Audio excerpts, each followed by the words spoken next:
Little girl enters the station with a heavy bag. The officer sees her and immediately starts crying.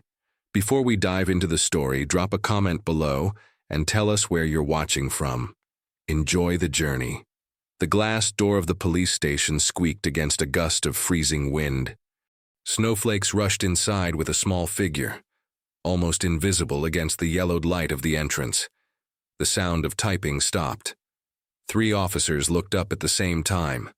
In the center of the room, under the fluorescent light that buzzed softly overhead, stood a little girl, maybe 9 years old. Dark hair plastered to her face from melted snow. Clothes too big, torn at the shoulders. Bare feet red from the cold, leaving small puddles on the worn linoleum floor. And strapped to her chest with a dirty blanket that used to be blue was a baby. Tiny, newborn. Crying softly as if he had no strength left. But what froze the officer's blood wasn't the scene itself. It was when the girl turned slightly, trying to adjust the blanket. And they realized. The coat sleeves were empty. Completely empty. Emily took 2 more trembling steps forward. Her legs could barely hold her up. Silent tears rolled down her dirty face. And then, in a voice so small it almost disappeared into the hum of the heater, she said, "I can't hold my baby, because I have no arms." The room became so quiet that only the muffled crying of the baby and the buzzing of the light above could be heard. Officer Thomas, a middle-aged man with graying hair, was the first to move. He stood up slowly, as if any sudden movement might break something already too fragile. His eyes, blue, tired from too many years of seeing difficult situations, met hers, and what he saw shook him deeply. These weren't, these child's eyes. These were the eyes of someone who had already lived a lifetime, eyes too old, too heavy for that young face. "Sweetheart," he said gently, kneeling to her height, "where is your family?" Emily looked at him. For a long moment she said nothing. She just trembled, from cold, from fear, from exhaustion. The baby cried louder and she instinctively tilted her body, trying to rock him with movements her body had learned to do alone. Then, in a voice that carried the weight of 1,000 responsibilities that should never have been hers, Emily answered, "I am the family." The what? Words echoed through the station. Thomas felt something break inside his chest. He had seen many things in this profession, but he had never seen this. A child carrying the weight of an entire world alone. One of the other officers rushed to get blankets. Another called for social services. Thomas carefully helped Emily sit in a chair near his desk. The baby was still strapped to her chest, and she refused to let anyone take him until she was sure he would be safe. "What's your name, sweetheart?" Thomas asked softly. "Emily," she whispered. "And the baby? What's his name?" Emily's face crumpled slightly. "He doesn't have one yet. Mom left before she could." Her voice trailed off. Thomas felt his throat tighten. "Emily, can you tell me where you came from? Where's your mom?" Emily looked down at the baby. "It's just Grandma and me, and now him. But Grandma forgets things. She forgets everything. And Mom left after he was born. She said she'd come back, but she didn't." Emily shook her head, tears falling freely now. "I tried so hard to take care of them both, but I can't anymore. He needs more than I can give him." The raw honesty in her voice struck every person in that. Thomas made a decision in that moment. Something in him shifted. This case, this child. He couldn't just file a report and walk away. "Emily," he said, his voice steady and warm, "you did exactly the right thing by coming here. You are so brave. And I promise you, we're going to help. Both of you." Emily looked up at him with those ancient eyes, searching his face for the lie, for the disappointment, for the inevitable moment when another adult would fail her. But all she saw was truth. For the first time in 5 days, maybe for the first time in years, Emily allowed herself to believe that she didn't have to carry everything alone anymore. While a social worker tended to the baby and Emily received food and water, Officer Thomas tried to understand the situation. Emily explained between tears and pauses to eat hungrily that the baby was her little brother, born just 5 days ago. She told him she lived with her grandmother Margaret, 72 years old, who forgets everything. Her mother had disappeared a week ago, right after giving birth at home. Emily paused, staring at the cup of hot chocolate they'd given her. The steam rose, and for a moment she seemed very far away. "My grandma used to call me her sunshine," she said quietly. Before she forgot, she would brush my hair with her fingers and sing, "You are my sunshine, my only sunshine." Her voice broke. Now she doesn't even know my name. She calls me Emma, or sometimes she just looks at me like I'm a stranger. Thomas listened carefully as Emily described how she'd learned to care for her grandmother since she was very small. She used her feet to prepare simple food, cereal, cold sandwiches, soup heated in the microwave. She reminded Grandma to take her medicine by using her mouth, to pick the pills from the container and place them in her grandmother's hand. She kept the house as clean as possible, sweeping with a broom tied to her body. She spoke about all this with a disturbing naturalness, as if it were completely normal for a 6-year-old child to take on adult responsibilities. "And then the baby came," Emily continued, her voice getting smaller. "Mom was only home for a few hours after he was born. She was not well. She kept saying she needed to go somewhere, that she'd be right back. But she never came back." Thomas leaned forward. "Emily, how did you take care of a newborn baby by yourself?" For the first time, Emily showed something other than exhaustion. She showed a quiet pride. "I figured it out," she said simply. "I use my feet for almost everything. I can hold a bottle between my toes. I can change diapers using my feet and my mouth. I'm very careful to wash first. I can rock him by moving my whole body. I learned to do everything my own way." She demonstrated, moving with an efficiency that clearly came from years of practice and necessity. "Nobody taught me," she added. "I just had to figure it out. Because if I didn't, who would?" Thomas felt something heavy settle in his chest. This child wasn't asking for help because she wanted to. She was asking for help because she literally couldn't continue alone anymore. And for a child who had clearly learned never to ask for anything, that meant the situation was beyond critical. "Emily," he asked gently, "how did you get here tonight? How far did you walk?" "I don't know exactly," she said. "Maybe 2 miles. I saw the lights of the police station from the road. My feet were so cold I couldn't feel them anymore, and he wouldn't stop crying. I thought, maybe someone here could help."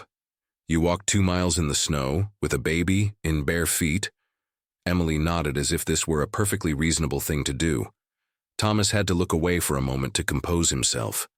When he looked back, Emily was staring at the baby, who was now sleeping peacefully, in the arms of the social worker. "Is he okay?" Emily asked, her voice suddenly small and afraid. "I tried my best, but I don't know if I did everything right. Is he healthy?" "He looks healthy, Emily. You did an incredible job taking care of him." But even as Thomas said the words, he knew what was coming. Social services would take both children. They would separate them. And Emily, who had given everything to keep her baby brother alive, would lose him. The door opened, and Mrs. Henderson, the senior social worker, walked in. She was a professional woman in her 50s with kind, but tired eyes. She'd seen many sad stories, and this was clearly another one. She documented everything with clinical precision, asking Emily questions that the girl answered with remarkable patience. Yes, she fed the baby every 3 hours. Yes, she changed his diapers. Yes, she kept him warm. No, she didn't let him cry for long. No, she didn't hurt him.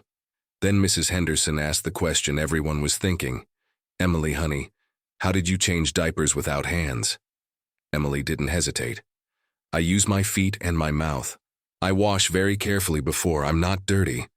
I know how to be clean." The defensiveness in her voice broke Thomas's heart. A child shouldn't have to defend herself for doing the impossible. Mrs. Henderson closed her file and announced the decision that Emily had been dreading. Both children needed immediate intervention. Emily would go to a temporary shelter while the case was investigated. The baby would go to a specialized foster family for newborns. Emily's face went pale. "No," she whispered. "Please. He needs me." "Emily," Mrs. Henderson said, not unkindly, "you're 9 years old. You can't be responsible for a baby. It's not safe, it's not fair to you, and it's not fair to him." "But I've been doing it." Emily's voice rose, tears streaming down her face. "I kept him alive. I kept him warm. I know you did," Mrs. Henderson said gently, "and that was very brave. But that's exactly why this needs to stop. You shouldn't have to do this. You're a child." As they led Emily to the social services car, she looked back one last time. Thomas was holding the baby, who had started crying again. For the first time that night, Emily saw tears in the officer's eyes. He whispered something to the baby. Emily was too far away to hear the words, but she could read his lips. "I'm so sorry." And Emily understood that he wasn't just talking to the baby, he was talking to her. Emily arrived at a shelter for children at risk at 4 a.m. The place was clean, well lit, with walls painted in cheerful colors that tried, and failed, to mask what it really was: a temporary holding place for children nobody wanted or could care for. Miss Janet, a caregiver in her 40s with a tired smile, received Emily. She tried to be kind, but she was clearly overwhelmed. There were 23 children in the shelter, ages 3 to 16, and only 4 staff members on the night shift. "Let's get you cleaned up, honey," Miss Janet said, leading Emily to a communal bathroom. The bath was strange and uncomfortable. Emily was used to washing herself, using her feet, her mouth, and a lot of creativity. But Miss Janet insisted on helping, and Emily felt exposed, vulnerable in a way she'd never felt before. She received clean clothes, donated, a bit too big, a toothbrush that she held with her feet, and was taken to a shared room with 3 other girls. The room was quiet, except for the sound of soft breathing. Emily stood in the doorway looking at the bed assigned to her. A bed with clean sheets, a soft pillow, a warm blanket, things she'd never had before. But she couldn't feel grateful. She could only feel empty. She lay down in the unfamiliar bed, staring at the ceiling. She was used to waking up every hour to check on the baby, to guide Grandma to the bathroom to make sure the door was locked. The silence was strange. The safety was strange. The absence of responsibility was strange and terrifying. Around 3 a.m, Emily heard a sound that made her heart race. A baby crying from another room. Instinctively, she got up and tried to go to the sound, but Miss Janet intercepted her in the hallway. "That's not your baby to care for, Emily. You need to rest." "But he's crying, and someone else will take care of him. That's not your job anymore." Emily stood there for a moment, frozen in the dark hallway. Then she slowly walked back to her room and climbed into bed. But sleep didn't come. A painful realization settled in her chest. For the first time in her life, she had no responsibilities. No one needed her. No one depended on her to survive. And instead of feeling like freedom, it felt like loss.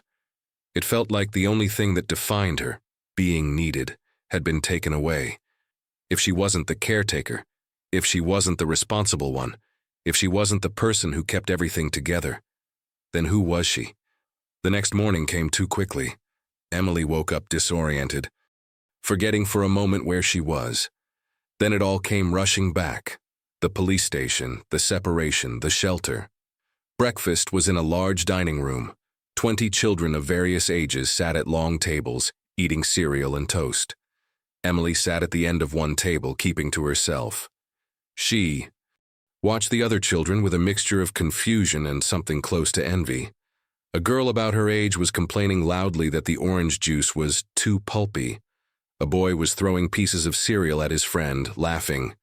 2 younger children were arguing over who got the last banana. They all seemed so carefree, so unburdened. Emily ate her breakfast slowly, savoring each bite not because it was delicious, but because she knew what real hunger felt like. She knew what it was like to split a can of cold soup with a grandmother who couldn't remember if she'd already eaten. After breakfast, Miss Janet explained the daily routine. School started at 8, lunch at noon, homework time at 3, dinner at 6, bedtime at 8:30. "Do you have any questions?" Miss Janet asked. Emily had 1,000 questions, but only one came out. "Can I see my brother?" Miss Janet's face softened with sympathy. "Not right now, honey, but the social workers are working on arranging visits. It takes time." Time. Emily had learned that time was what adults said when they meant maybe never. That afternoon, Emily met with Dr. Sarah Mills, the shelter's psychologist. Dr. Mills was a kind woman with gentle eyes and a warm voice. Her office was small but comfortable, with soft chairs and toys scattered around for younger children. "Hi, Emily," Dr. Mills said. "I'm Dr. Mills. I'm here to talk with you about how you're feeling. You're not in trouble. This is just a safe space to talk." Emily sat in the chair, her feet tucked under her. "Okay. Can you tell me about your grandmother? About what life was like before you came to the police station?" Emily hesitated. Then slowly, she began to talk. She talked about Grandma Margaret, about the good days when she still recognized Emily and told stories about when she was young. She talked about the bad days when Grandma would wander around the house calling for people who weren't there anymore. She talked about learning to cook with her feet, about reading medicine labels, about the terrifying responsibility of being the only person standing between her grandmother and complete chaos. And then she talked about the baby, about holding the bottle with her toes, about singing to him when he cried, about the fear that gripped her every single day that she was doing something wrong, that he would get sick, that she would fail him. "I was so scared," Emily whispered, tears finally falling. "Every single day I was terrified, but I couldn't stop, because if I stopped, what would happen to them?" Dr. Mills leaned forward. "Emily, what you did was incredibly brave, but it was also something no child should ever have to do. You took care of everyone else, but who took care of you?" Emily looked up with those two old eyes. "Nobody, but that's okay. I didn't need. Everyone needs someone, Emily. Even you." The words hung in the air. Emily wanted to argue, to say she was fine, to prove that she didn't need help. But the truth was suffocating her. She did need help. She had needed it for years. And asking for it felt like admitting defeat. 3 days passed in the shelter. 3 days that felt like 3 years. Emily went to school for the first time in months. The teacher, Mrs. Cooper, was patient and kind, but Emily could see the pity in her eyes. She could feel the other children staring at her empty sleeves, whispering when they thought she couldn't hear. During recess, while other children played tag and kicked soccer balls, Emily sat alone on a bench. She didn't know how to play. She'd never learned. A girl approached her, small, maybe 7 years old, with pigtails and a gap-toothed smile. "Hi, I'm Zoe. Want to play with us?" Emily looked at her, unsure. "Play what?" "Just play. We're pretending the playground is a castle and we're princesses." Emily blinked. "What's the point?" Zoe tilted her head, confused. "The point is, it's fun. But what does it accomplish?" Zoe stared at her for a moment, then shrugged and ran back to her friends. Emily watched them laugh and run and pretend, and she felt like she was watching something from another world. A world where children got to be children. In art class, the teacher asked everyone to draw their families. Around her, children drew houses with gardens, stick figures holding hands, dogs and cats, big smiling suns in the corner. Emily picked up a crayon with her toes and drew something different. She drew herself, a small figure in the center, and from where her arms should have been, she drew lines extending outward. At the end of each line, a circle, the people she carried. Mrs. Cooper saw the drawing and had to turn away for a moment. That night, lying in bed, Emily allowed herself to remember. Something specific. She was maybe 6 years old. Grandma was still relatively clear-minded. They were sitting on the old couch together. Grandma was gently running her fingers through Emily's hair, something Emily couldn't do for herself. "You know what you are, my sunshine," Grandma had said, her voice soft and full of love. "You're a miracle, not because of what you don't have, but because of what you do have, a heart bigger than this whole world." "Grandma, why don't I have arms?" young Emily had asked. Grandma thought for a long moment. "Maybe God knew you were going to need to hug the world in a different way." Emily remembered feeling safe in that moment, loved, protected. Now, in the shelter, she felt none of those things. She felt adrift, purposeless, lost. She closed her eyes and tried to remember what the baby looked like. His tiny face, his small fingers, the way he would calm down when she hummed to him. But already, after only 3 days, the details were beginning to fade, and that terrified her more than anything. The next morning, Miss Janet called Emily into the office. "Emily, you have a visitor." Emily's heart leaped. "Is it about my brother?" "No, honey. It's Officer Thomas. He asked if he could see you." Emily felt something shift in her chest. Relief? Hope? She wasn't sure. But she followed Miss Janet to the visiting room. Thomas was standing by the window when she entered. He turned and smiled. Not a pitying smile, but a genuine one. "Hi, Emily," he said. "Hi," she replied quietly. He sat down and she sat across from him. He'd brought a small bag with him. "I brought you some books," he said, pulling out 3 paperbacks. "I wasn't sure what you liked, so I got a few different ones. And," he pulled out a small box of chocolates. "I thought you might like these." Emily stared at the gifts. Nobody had ever brought her gifts before. "Thank you," she whispered. They talked for a while, about school, about the shelter, about small, normal things. But every few minutes Emily would steer the conversation back to the baby. "Is he okay? Is he eating enough? Who's taking care of him?" Thomas could see the desperation in her eyes. "I've been checking on him, Emily. He's with a very good family. He's safe. He's healthy." Does he cry a lot?" "Sometimes, but they know how to comfort him." Emily nodded, but tears were forming in her eyes. "I just want to know his name," she said suddenly. "He's almost a week old and he doesn't have a name. How can he not have a name?" Thomas felt his throat tighten. "Would you like to help choose one? When the time is right?" Emily looked up at him with those ancient eyes. "Really? Really?" For the first time since arriving at the shelter, Emily smiled. Just a small one, but it was there. Thomas left an hour later, but the feeling he left behind stayed with Emily for the rest of the day. Maybe, just maybe, she wasn't completely alone after all. Officer Thomas couldn't stop thinking about Emily. That night after visiting her, he sat in his quiet house staring at the case file he'd brought home. Something he technically wasn't supposed to do, but his conscience wouldn't let him leave it at the station. He made a decision.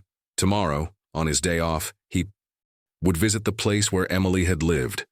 He needed to understand. He needed to see with his own eyes what that child had been dealing with. The next morning, Thomas drove to the rural address listed in the file. The trailer sat at the end of a long dirt road surrounded by bare winter trees. There was trash piled outside, not from carelessness, he realized, but because a 9-year-old child without arms couldn't carry heavy garbage bags to the street. Thomas knocked on the door. No answer. He knocked again and heard a faint sound from inside, confused, uncertain. "Police, I'm coming. Police. I'm in us," he announced, testing the door. It was unlocked. The smell hit him first. Not filth exactly, but neglect. Old food. Dampness. Forgotten laundry. But what struck Thomas most wasn't the mess. It was the order within the mess. A chair positioned in front of the stove, low enough for a child to climb and reach the burners.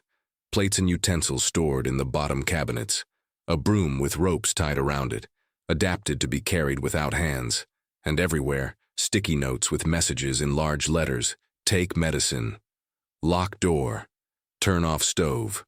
Every adaptation told a story of a bowel child trying desperately to create safety in an unsafe world. Thomas followed the sounds and found Margaret, Emily's grandmother, sitting on the couch. She wore a stained robe and stared blankly at the wall. Her white hair was uncombed, her face confused. "Ma'am?" Thomas approached slowly. "Mrs. Margaret?" She turned her head slowly. Her eyes were empty, lost. "Emma?" she asked, her voice hoarse and distant. "Emma, is that you?" "No, ma'am, I'm Officer Thomas. I'm here to help." "Where is my baby?" Margaret asked, her voice rising with panic. "She was just here. She's so small. I need to feed her?" Thomas's heart sank as he realized Margaret was talking about Emily. In her mind, trapped in a time that no longer existed, Emily was still a baby. She didn't recognize the 9-year-old girl who had been caring for her. To Margaret, Emily had never grown up. "Ma'am, let me call someone. Call. To help you," Thomas said gently. He spent the next hour coordinating with emergency services to get Margaret proper medical care. While waiting, he explored Emily's room. It wasn't really a room, more like a converted closet. A mattress on the floor because Emily couldn't climb onto a regular bed. No decorations, no toys, just a pile of school notebooks, most with blank pages because she'd missed so much school. But there was one notebook that was different. A drawing notebook. Thomas opened it with trembling hands. The pages were filled with pictures drawn with feet. Shaky lines, but determined. Pictures of 3 people, a tall woman, a small girl, and a tiny circle representing a baby. In every single drawing, they were holding hands. Even though Emily had no hands, she drew everyone with hands. As if in the world she wished for, she could hold the people she loved. On the last page, written in uneven letters, probably using her mouth to hold the pen, was a single sentence. "I wish I could hold everyone I love." Thomas closed the notebook, his vision blurring with tears. This child hadn't just been surviving. She'd been carrying a love that should have been shared by an entire family, and nobody had been there to carry her. He carefully placed the notebook in his jacket. Emily would want this someday. Not now, maybe, but someday. As the ambulance arrived to transport Margaret to a proper care facility, Thomas sat in his car for a long moment. He made a promise to himself right then. Emily wouldn't be another case that slipped through the cracks. He would make sure she got what she deserved. Not pity, not charity, but a real chance at being a child. 2 weeks passed. Emily settled into a routine at the shelter, though settled wasn't quite the right word. She existed. She moved through the days mechanically, attending school, eating meals, going to therapy sessions with Dr. Mills. But she wasn't really there. Part of her was still in that trailer, listening for a baby's cry, checking on a grandmother who couldn't remember her name. At school, Emily's teacher, Mrs. Cooper, noticed something troubling. During group activities, while other children laughed and worked together, Emily sat apart, methodically completing her assignments with impressive skill, but zero joy. One afternoon during lunch, Mrs. Cooper watched as a boy carelessly threw away half his sandwich, complaining it was gross. Emily, sitting at the next table, stared at her own tray and ate every single bite slowly, deliberately, as if each mouthful was precious, because to Emily, it was. She knew what real hunger felt like. Another girl at Emily's table was crying, dramatically because she'd forgotten her favorite jacket at home. "My mom is the worst," she wailed to her friends. Emily said nothing, but she thought, at least you have a mom who cares enough to be the worst. That afternoon in art class, Mrs. Cooper tried a different approach. Instead of asking the children to draw, she asked them to share something they were good at. One by one, children volunteered. "I'm good at soccer. I can do a cartwheel. I memorized the entire alphabet backwards." When it was Emily's turn, she hesitated. Then quietly, "I can tie shoes." The class went silent. Mrs. Cooper gently asked, "That's wonderful, Emily. How did you learn?" "With my feet," Emily said simply. "I practiced for 3 weeks. I can't wear shoes that need tying, but I learned anyway. in case, in case someone ever needed me to. The classroom remained quiet, even the most energetic. Children seemed to sense they were hearing something important, something beyond their understanding. Mrs. Cooper felt her eyes sting with tears. This child had spent 3 weeks learning a skill she would never use for herself, just in case someone else needed help. After school, during her session. With Dr. Mills, Emily was quieter than usual. Emily, Mrs. Cooper told me about what you shared in class today, about learning to tie shoes. Emily nodded but didn't speak. Can I ask you something? When you learned to do that, who were you thinking about? Who did you think might need you to tie? Their shoes? Emily's voice came out barely above a whisper. The baby. I thought when he got older, when he started wearing shoes, I could help him. Even without hands, I could still help him. Dr. Mills had to take a moment before responding. Emily, that shows how much you love your brother, but here's what I want you to understand. You don't have to earn love by being useful. You don't have to prove your worth by taking care of everyone. Emily looked up, confusion in her eyes. Then what am I supposed to do? You're supposed to just be Emily. A 9-year-old girl, that's enough, you are. You. Enough, just as you are.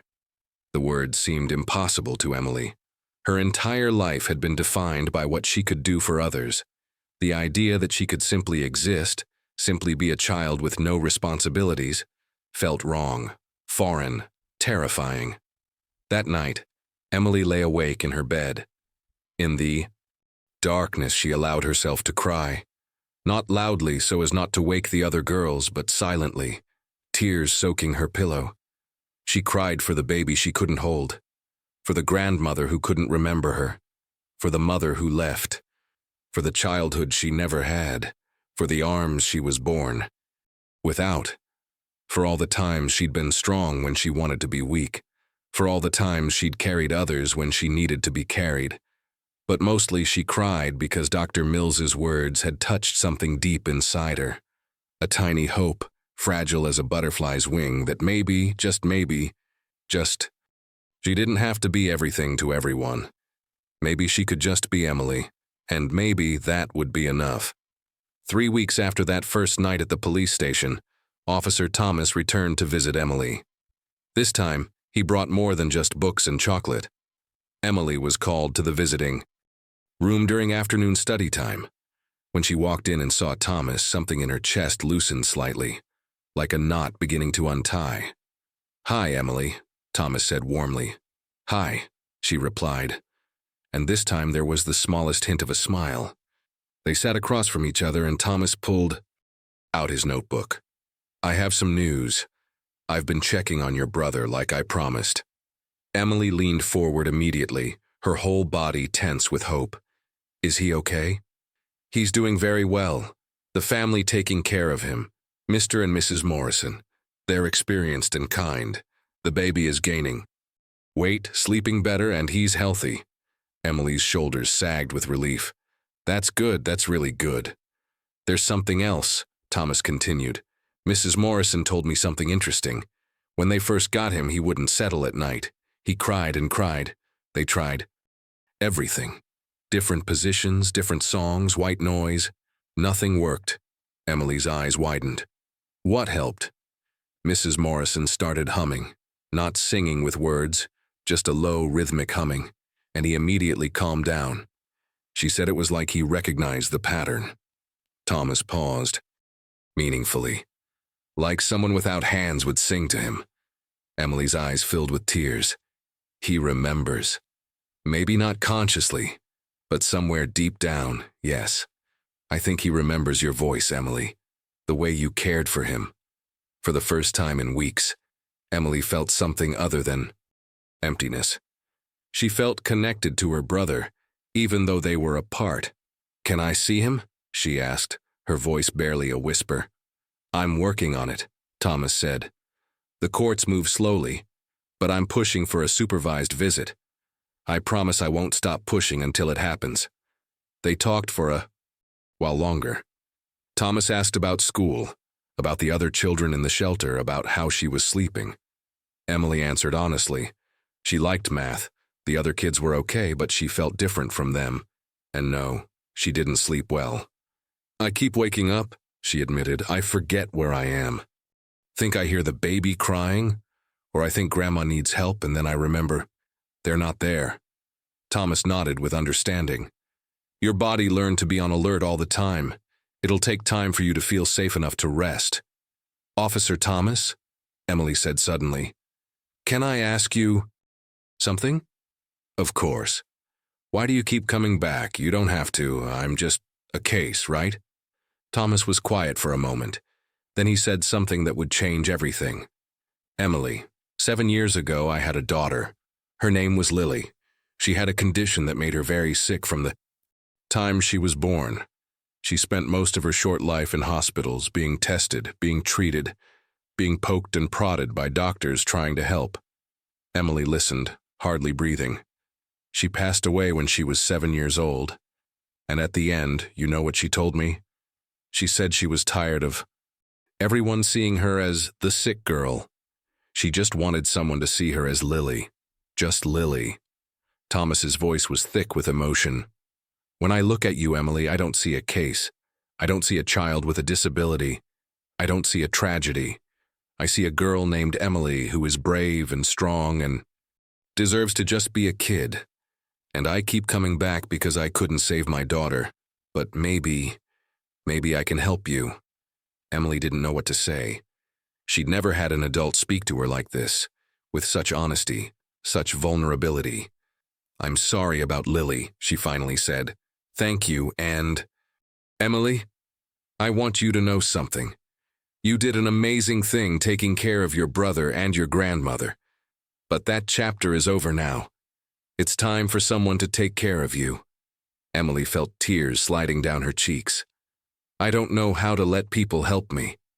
Then we'll learn together, Thomas said gently. Before he left, Thomas reached into his bag one more time. I found something when I visited your old home. I thought you might want it. He pulled out the drawing notebook, the one with all her pictures of families holding hands. Emily took it carefully with her feet, staring at the cover.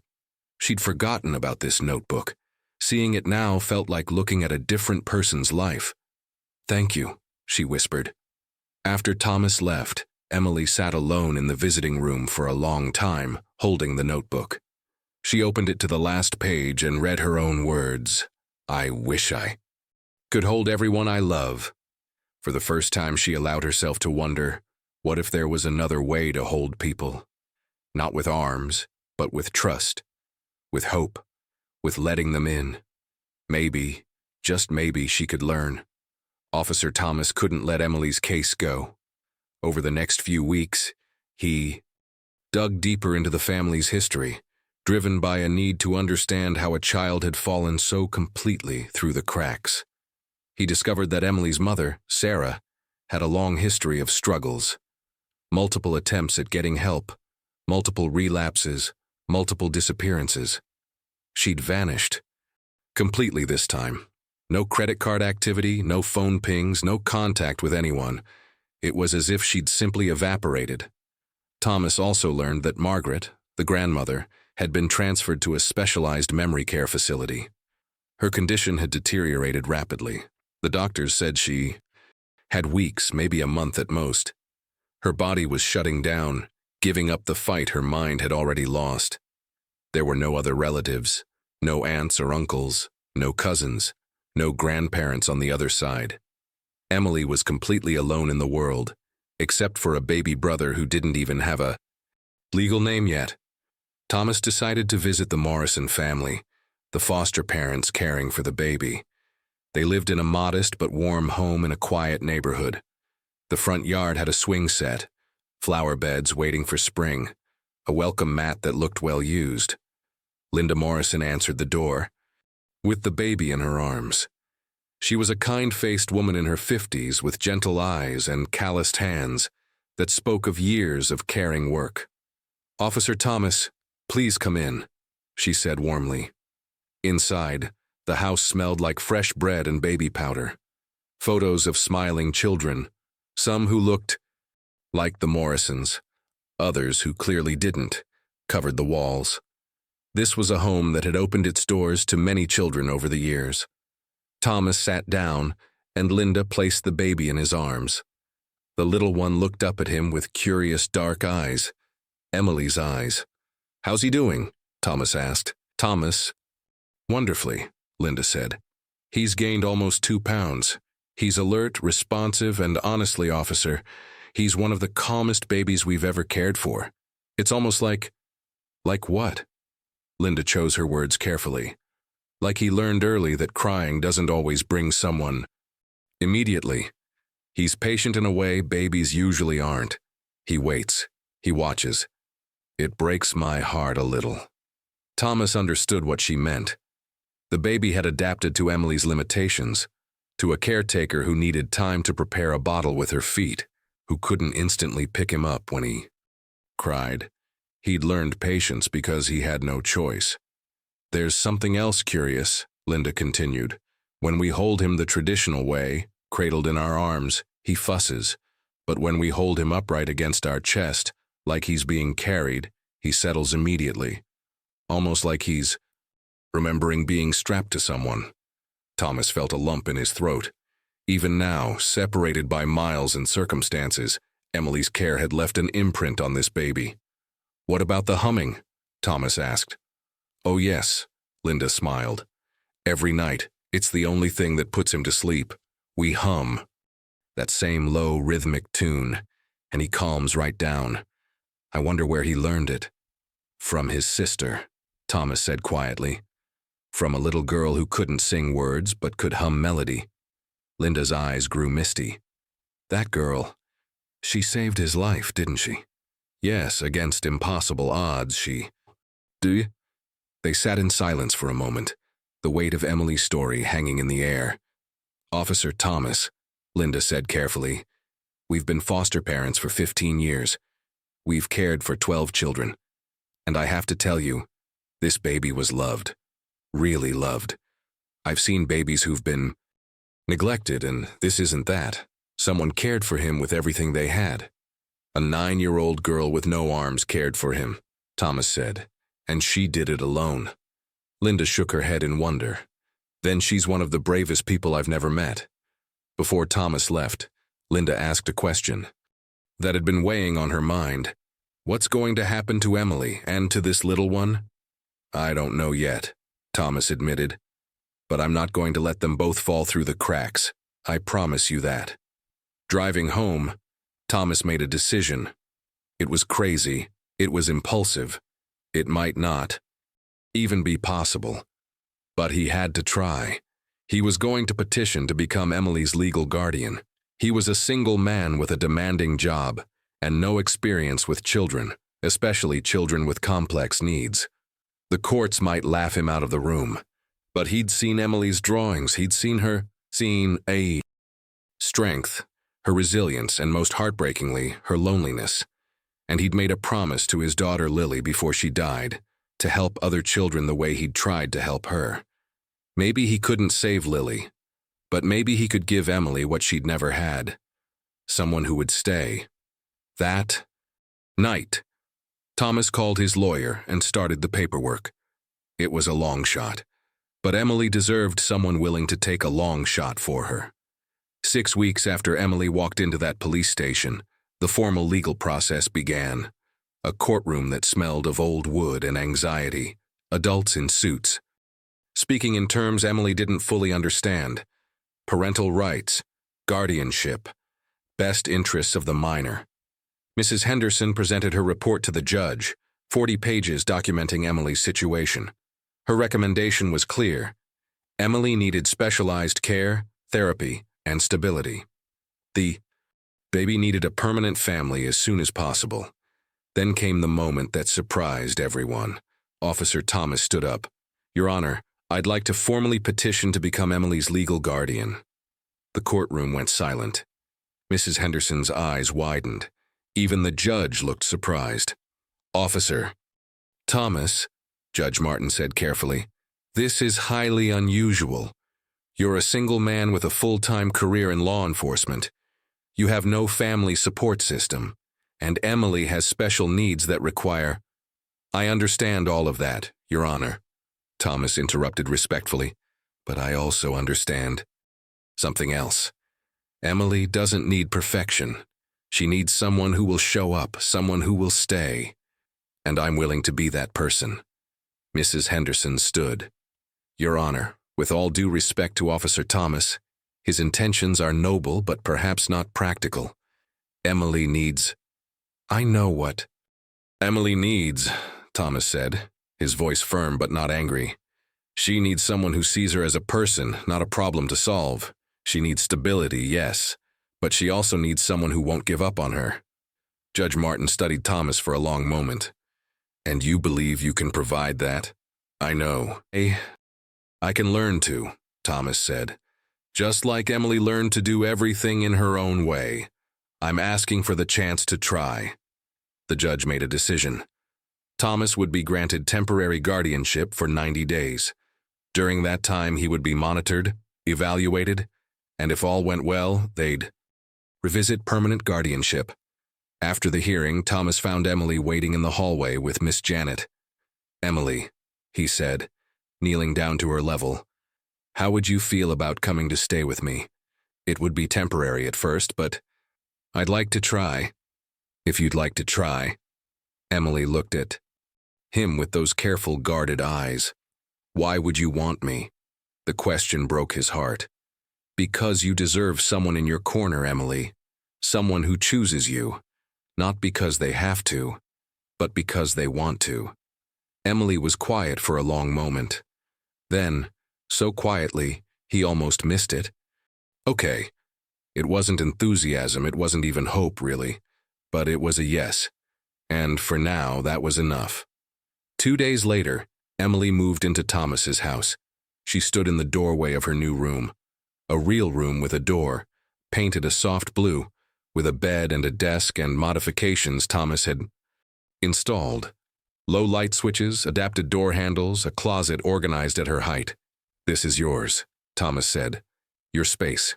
Your rules. Emily walked slowly into the room and sat on the edge of the bed. For the first time in her life, she had a space that was just hers. No grandmother to care. For no baby to watch. Just a room where she could simply exist. And it terrified her. Because if she wasn't taking care of someone, who was she? The first weeks living with Thomas were harder than either of them expected. Emily woke up at 2 a.m. every night, disoriented and panicked, searching for the baby. Thomas would find her standing in the hallway, trembling, trying to remember where she was. It's okay, he'd say gently. You're safe. He's safe. You can go back to sleep. But sleep rarely came. Emily struggled with the concept of not having responsibilities. When Thomas cooked dinner, she hovered nervously in the kitchen doorway. What should I be doing? She asked. Nothing, just rest. But someone needs to set the table or check if... Emily, Thomas said kindly but firmly. I've got it. Your only job right now is to be a kid. She sat down at the table, but she couldn't. Relax. Her body was wired for crisis, for emergency, for constant vigilance. Peace felt dangerous. They established a routine. Breakfast together, school, homework, therapy twice a week, dinner, quiet time with books or adapted games, bedtime. It was predictable, safe, boring in the best possible way. But Emily's mind wouldn't quiet. One night, Thomas found her at 2 a.m, organizing bills on the kitchen counter with her feet. Emily, what are you doing? These need to be paid, she said matter-of-factly. If they don't get paid, the electricity will shut off and then... Emily. Thomas sat down beside her. That's my job, not yours. But what if you forget? Then I'll deal with it, not you. Emily looked down, tears forming. I don't know how to not worry about everything. Thomas chose his words carefully. You grew up in a situation where you had to take care of people who were supposed to take care of you. That's called role reversal, Emily. And your brain learned that if you didn't do everything, something bad would happen. Won't it? No. Because I'm the adult now. My job is to carry the things you don't have to carry anymore. Emily was silent for a long moment. Then, in a voice so small it barely qualified as a whisper, I forgot what his face looks like. The baby. I can't remember anymore. And there it was. The fear underneath everything else. The guilt of moving forward without him. The terror of forgetting the brother she'd fought so hard to save. Thomas made a decision right then. Emily, how would you feel about visiting him? I think it's time. Emily's head snapped up, hope and fear warring in her eyes. Really? Really, I'll arrange it. That night, Emily finally slept through until morning. Not because the worry was gone, but because for the first time in months she had something to hold on to. Hope, small, fragile, but real. The day of the visit arrived after what felt like an eternity. Emily couldn't eat breakfast. She changed clothes 3 times, using her feet to pull shirts over her head, wanting to look perfect for a baby who wouldn't judge her appearance. Thomas drove her to the social services office where the supervised visit would take place. Emily was silent the entire ride, her leg bouncing nervously. "What if he doesn't remember me?" she whispered as they pulled into the parking lot. "Then you'll get to know each other again," Thomas said gently. "Either way, he's your brother. That doesn't change." They walked into a cheerful room with toys scattered around and soft lighting. Mrs. Morrison was already there, holding a baby who looked so much bigger than Emily remembered. Almost 6 months old now, with chubby cheeks and bright, curious eyes. Emily froze in the doorway. The baby looked at her. Just a glance, nothing more. He didn't smile. He didn't reach out. He simply looked, then turned his attention back to a toy in Mrs. Morrison's hand. Emily felt her heart sink. He didn't remember, but Mrs. Morrison smiled warmly. "Emily, come sit down. Let's give him a moment." Emily sat on the floor, and Mrs. Morrison gently placed the baby on a soft mat near her. For a full minute, they just stared at each other. The baby blinked. Emily blinked back. Then, without thinking, Emily did what she'd always done. She started humming, low, rhythmic, the same melody she'd sung when she had no words left, only tune. The baby's entire body went still. His eyes widened. He turned his head fully toward Emily, as if hearing something he recognized but couldn't quite place. Then something magical happened. The baby smiled. Not a big smile, but a small, genuine one. And he leaned his little body toward her, reaching with both hands. Emily's tears came instantly. "Hi," she whispered. "Hi, baby. I missed you so much." She couldn't hold him with arms, but she leaned down close, letting him touch her face with his tiny hands. He grabbed at her hair, pulled at her nose, babbled sounds that meant nothing and everything. Mrs. Morrison quietly moved to the corner of the room, giving them space while still supervising. For an hour, Emily played with her brother in the only way she could, using her feet to push toys toward him, singing songs without words, making funny faces that made him laugh. When he got fussy, she hummed, and he calmed. The connection was still there. Buried, maybe. Changed, certainly. But still there. When it was time to go, saying goodbye was even harder than Emily had imagined. The baby cried as Mrs. Morrison picked him up. He reached toward Emily, not understanding why she was leaving. "I'll come back," Emily promised, tears streaming down her face. "I promise. I'll come back." Outside, Emily collapsed into Thomas's arms, something she'd never done before. She didn't sob loudly. She just cried silently, her whole body shaking. "I thought seeing him would make it easier," she choked out. "But it's harder, because now I know what I'm missing." Thomas held her carefully. "That's the price of love, Emily. It hurts because it matters." On the drive home, Emily was quiet, processing everything. Finally, she spoke. "Can I ask you something?" "Always. Do you think he'll be okay without me?" Thomas pulled the car over and turned to face her fully. "Emily, he's going to be more than okay. The Morrisons are good people who will give him everything he needs. But do you want to know something true?" Emily nodded. "He'll always carry a piece of you with him. You saved his life. You loved him when no one else could. That doesn't disappear just because you're not there every day. You'll always be his big sister, always. Emily absorbed these words. Like water in a desert. Then she asked the question that had been haunting her since the day she walked into that police station. Do you think I did the right thing? Bringing him there? Asking for help? Thomas didn't hesitate. Emily, asking for help when you couldn't do it alone wasn't giving up. It was the bravest thing you could have done. You saved both of you that night. For the first time, Emily allowed herself to believe it. 2 weeks after the visit with her brother, Thomas received a phone call he'd been dreading. Margaret's condition had deteriorated significantly. The hospice facility called to say she likely had only days left. Thomas debated whether to tell Emily. He consulted with Dr. Mills, who advised honesty. Emily has already lost so much, Dr. Mills said. Not telling her would rob her of closure. She deserves the chance to say goodbye, even if it's painful. That evening, Thomas sat down with Emily in the living room. Emily, I need to tell you something about your grandmother. Emily's face went still. She knew what was coming. She's very sick. The doctors don't think she has much time left. If you want to see her, we should go soon. Emily stared at her hands, or where her hands would have been. Will she know who I am? Probably not, sweetheart, but you'll know who she is, and sometimes that's enough. They visited the next day. The facility was quiet, peaceful, with soft music playing in the hallways. Margaret's room was small but comfortable, with a window overlooking a garden where nothing was blooming yet. It was still too early in spring. Margaret lay in the bed, so small she barely made a shape under the blankets. Her hair was thin and white, her breathing shallow and uneven. Emily stood in the doorway, suddenly afraid. To go closer. It's okay, Thomas said gently. Take your time. Emily slowly walked to the bedside. She sat in the chair next to the bed and just looked at her grandmother for a long moment. Then she started to talk.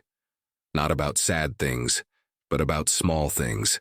School, a book she was reading, how Thomas made pancakes that were always slightly burned but still tasted good. How she'd learned to use a computer with her feet in her technology class. She talked as if Margaret could hear every word. After almost an hour of one-sided conversation, something unexpected happened. Margaret's eyes fluttered open, just slightly. Her breathing changed. She turned her head a fraction toward Emily's voice, and in a voice so faint Emily had to lean in close, Margaret whispered a single word. Emma. It wasn't Emily's name, but it was the first word Margaret had spoken in weeks. Emily felt tears slide down her face. Yes, Grandma. It's me, I'm here. Margaret's lips moved in what might have been a smile. Her hand twitched, not much, but a movement, an attempt. Emily leaned forward, placing her forehead gently against the bed rail, close to Margaret's hand. I'm okay, Grandma. Emily, I whispered. You don't have to worry anymore. Someone's taking care of me now, you can rest. Margaret's breathing slowed, peaceful. Her eyes closed again, but the tension in her face was gone. Emily sat there for 10 more minutes, just being present. Then she stood and looked at her grandmother one last time. Goodbye, Grandma. Thank you for loving me when you could. In the car, Emily was quiet for a long time. Then she said something that surprised Thomas. I'm sad, but I'm also relieved. Why do you feel relieved? Emily chose her words carefully. Because she doesn't have to be confused anymore. She doesn't have to be scared. She doesn't have to forget. She can finally rest. Thomas glanced at her, amazed by her wisdom. It's okay to feel both things at once, Emily. Grief isn't just sadness. It's love with nowhere to go. Where does the love go? Emily asked, her voice small. Thomas thought for a moment. It stays with you. It becomes part of who you are. Your grandmother's love for you, from before she got sick, that doesn't disappear. It's still there, in every lesson she taught you, every song she sang, every time she called you her sunshine. Emily nodded slowly, processing this. Margaret passed away 3 days later, peacefully in her sleep. There was no funeral. There was no one to attend. but Thomas helped Emily plant a small cherry blossom tree in their backyard. "Every spring," Thomas said as they patted down the soil, "when it blooms, you'll see her. Not as she was at the end, but as she was at the beginning, before everything changed." Emily looked at the tiny tree, bare branches reaching toward the sky. It looked fragile, breakable, but Thomas told her that cherry blossoms were stronger than they looked. Just like her. 8 months had passed, since that snowy night at the police station. Emily was almost 10 now, settled into a rhythm of life that still felt strange but less terrifying than it once had. She went to school every day. She had therapy twice a week. She ate regular meals. She slept in a warm bed. She had homework and chores. And a bedtime routine. Normal things. Child things. But the future was still uncertain. Thomas's temporary guardianship was coming to an end, which meant the courts had to make a final decision. And there was another decision that needed to be made. About the baby. Mrs. Henderson called a meeting, at the courthouse. Emily, Thomas, the Morrisons, lawyers, and social workers all gathered in a conference room. Judge Martin explained the situation in terms Emily could understand. "Emily, you're old enough now to have a voice in what happens next. So I'm going to ask you some questions, and I want you to answer honestly. There are no wrong answers." Emily nodded, her stomach tight with nerves. "First, about your living situation. Officer Thomas has petitioned to become your permanent legal guardian and eventually adopt you. But you also have the option of going to a specialized group home, where there are more resources for children with physical differences. What do you want?" Emily looked at Thomas, then back at the judge. When she spoke, her voice was quiet but clear. "I want to stay with Officer Thomas, not because I don't have other choices, but because he taught me something important." "What did he teach you?" "That I don't have to carry everything alone anymore. That asking for help isn't weakness. That I'm allowed to just be a kid." She paused, gathering courage. "And he's the first person who made me feel like I'm enough just as I am. Not because of what I can do, but because of who I am." Judge Martin nodded, visibly moved. "And what about your brother? The Morrisons want to adopt him permanently. If that happens, you would have scheduled visits, twice a month plus holidays. But he wouldn't live with you. How do you feel about that?" This question was harder. Emily felt tears building but pushed them back. "I want the Morrisons to adopt him," she said, her voice shaking slightly. "They love him. They can give him everything he needs, things I never could." She took a breath. "I'm not his mom. I never should have been. I'm his big sister, and I want him to know that once when we had nobody else, we had each other. I want him to know his sister was there when it mattered most. And I'll always be here, even if I'm not the one raising him." The room was silent. Even Mrs. Henderson had tears in her eyes. Judge Martin removed his glasses, something he rarely did in official proceedings. "Emily, you're one of the wisest young people I've ever met. I'm going to approve both decisions. Officer Thomas will become your legal guardian with the path to adoption, and the Morrisons will proceed with adopting your brother, with an open adoption agreement guaranteeing your continued relationship." Emily felt something release in her chest. Relief, grief, hope, all tangled together. After the meeting, Thomas knelt down to Emily's level outside the courthouse. "How are you feeling?" Emily thought about it.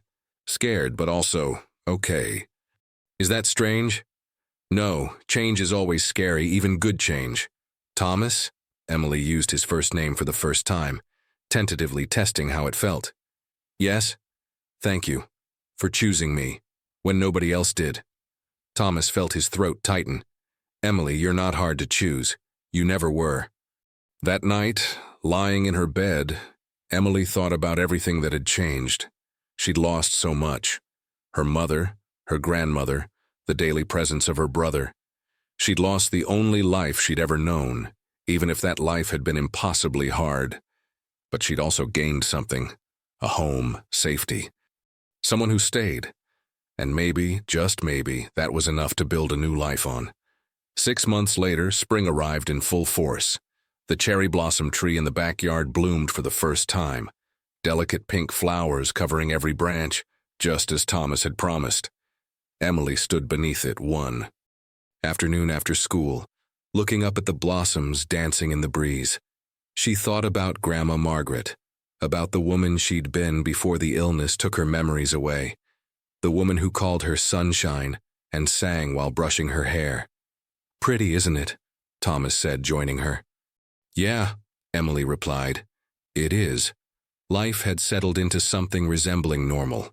Emily was doing well in school. Her teacher said she had a gift for mathematics.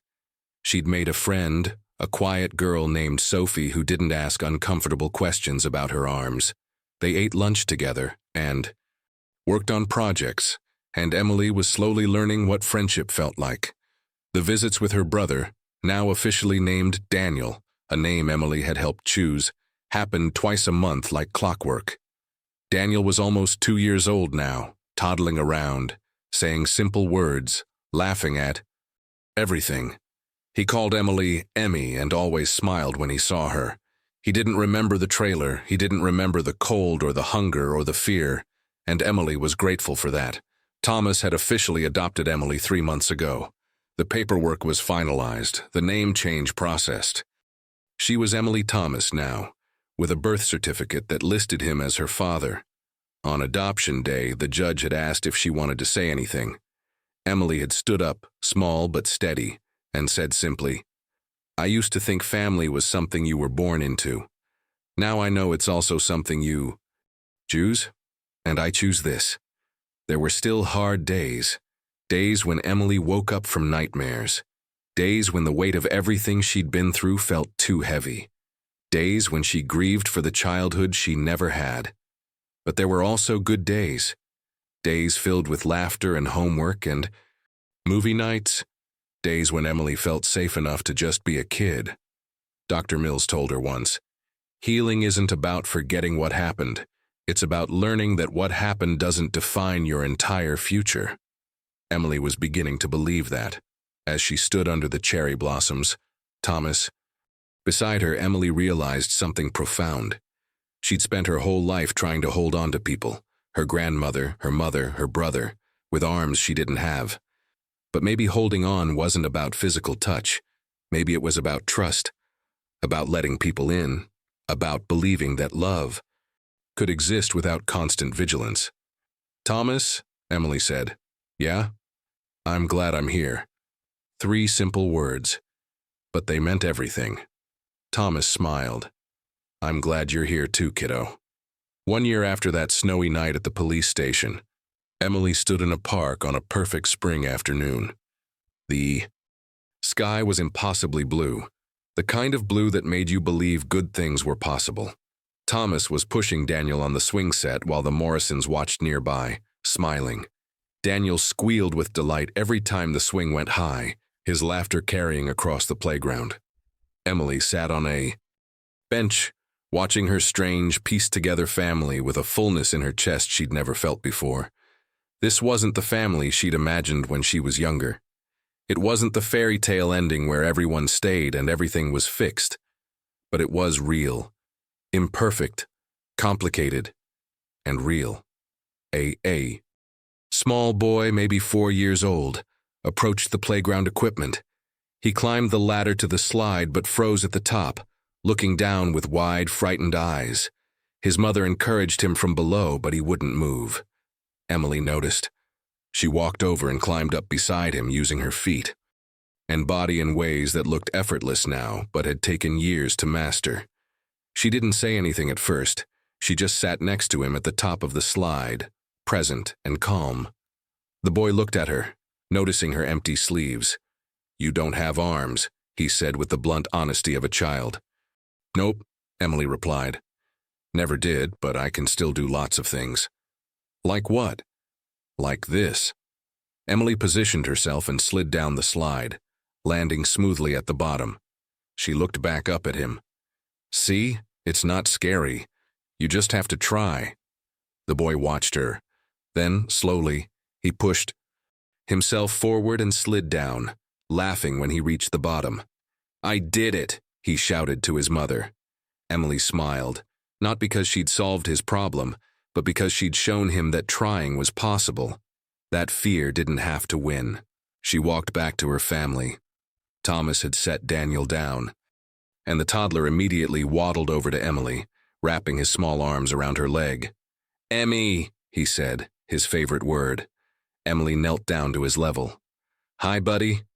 Daniel grabbed at her face with his sticky hands, babbling something only he understood.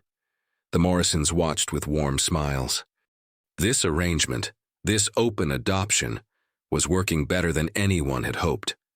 "You're good with kids," Linda Morrison said. "He lights up when he sees you." "He's my brother," Emily said simply. "That doesn't change just because we live in different houses." As the afternoon wore on, Emily found herself reflecting on everything that had brought her to this moment. The trailer, the hunger, the impossible responsibility. The night she walked through snow with a nameless baby strapped to her chest, desperate and alone. She'd lost so much. Her mother, her grandmother, the daily presence of her brother, the only life she'd ever known. But she'd also found something she never thought she'd have, a chance to just be Emily. Not Emily the caretaker, not Emily who had to be strong all the time. Just Emily. Later, as they prepared to leave the park, Thomas asked, "You okay?" Emily nodded. "Yeah, I really am." Daniel ran to her one more time, and the Morrison scooped him up to take him home. He waved at Emily from his car seat, and she waved back, a full body wave, since she couldn't lift a hand. "Bye, buddy. I'll see you soon," she called. In Thomas's car on the way home, Emily was quiet, processing the day. Finally, she spoke. "Can I tell you something?" "Always. People used to ask me how I carried my baby brother without arms, like it was impossible or something." "What did you tell them?" Emily thought carefully before answering. "I didn't carry him with my arms. I carried him with everything else I had. My heart, my voice, my feet, my will. And when I couldn't carry him anymore, I found people who could help me." She paused. "That's not giving up. That's growing up. And that's okay." Thomas felt tears sting his eyes but kept them back. "That's very wise, Emily. I learned it from you. You taught me that I don't have to do everything alone, that letting people help isn't weakness. It's strength." They drove in comfortable silence for a while. Then Emily said something that would stay with Thomas forever. "My story isn't about what I lost. It's about what I found. Family isn't always who you're born to. Sometimes it's who chooses to stay." She looked out the window at the world passing by, a world that once felt impossibly heavy and now felt just a little lighter. "And sometimes," she continued softly, "the bravest thing you can do is let people help. You carry what you can't carry alone." Thomas reached over and squeezed her shoulder gently. No words were needed. At home that evening, Emily stood in her room looking at the drawing notebook Thomas had returned to her months ago. She opened it to a blank page and, using a marker held carefully in her toes, she drew something new. Not 3 people holding hands like her old drawings, but a circle of people, different sizes, different shapes, all connected. Not by hands, but by lines that wove between them, linking them together in a web of connection and choice and love. At the bottom, she wrote in careful letters, "Family is who stays." She placed the notebook on her shelf and looked out her window at the cherry blossom tree, now lit by the golden light of sunset. Somewhere out there was the mother who left, the grandmother who forgot, the trailer that held so many hard memories. But here in this moment was home, messy, imperfect, real. And for a girl who'd spent her whole life trying to hold on to everything, Emily finally understood. You don't need arms to hold the people you love. You just need a heart big enough to let them in.